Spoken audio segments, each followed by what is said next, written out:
டெல்லியில் பெய்த கனமழையால் தாழ்வான பகுதிகளில் தண்ணீர் தேங்கியுள்ளது. இதுகுறித்து நமது செய்தியாளர் ராஜீவ் அளிக்கும் தகவல்களை தற்போது பார்க்கலாம். டெல்லியில் கனமழையின் காரணமாக பல்வேறு பகுதிகளில் தண்ணீர் தேங்கி நிற்கிறது. இதன் காரணமாக போக்குவரத்து நெரிசலும் ஏற்பட்டிருக்கின்றது.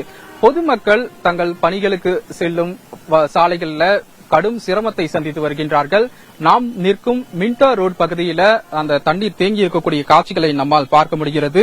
ட்ரக் ஒன்று அந்த தேங்கி இருக்கக்கூடிய அந்த தண்ணீரில் சிக்கியிருப்பதையும் நம்மால் பார்க்க முடிகின்றது.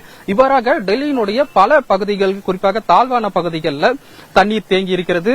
காலை முதலே அதிக கனமழையின் காரணமாக பொதுமக்கள் தங்கள் பயணங்களுடைய பல்வேறு சிக்கல்களை எதிர்கொண்டு வரக்கூடிய நிலையில் சீரமைக்கும் பணிகள் மாநில அரசின் சார்பாக மேற்கொள்ளப்பட்டிருக்கின்றது.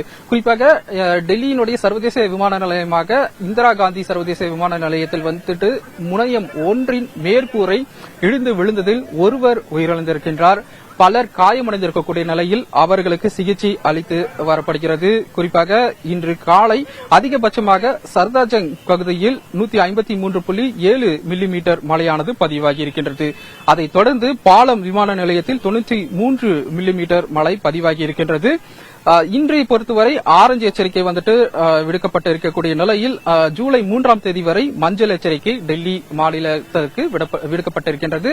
மட்டுமல்லாமல் அண்டை மாநிலங்களான உத்தரப்பிரதேசம், பஞ்சாப், ஹரியானா உள்ளிட்ட பல்வேறு மாநிலங்களுக்கும் மழைக்கான இந்த எச்சரிக்கை விடுக்கப்பட்டிருக்கக்கூடிய நிலையில் முன்னெச்சரிக்கை நடவடிக்கையாக பல்வேறு நடவடிக்கைகள் எடுக்கப்பட்டிருப்பதாக டெல்லி மாநில அரசு சார்பில் கூறப்பட்டிருக்கின்றது. தலைநகர் டெல்லியிலிருந்து ஒளிப்பதிவாளர் ராமராஜனுடன் ராஜீவ்.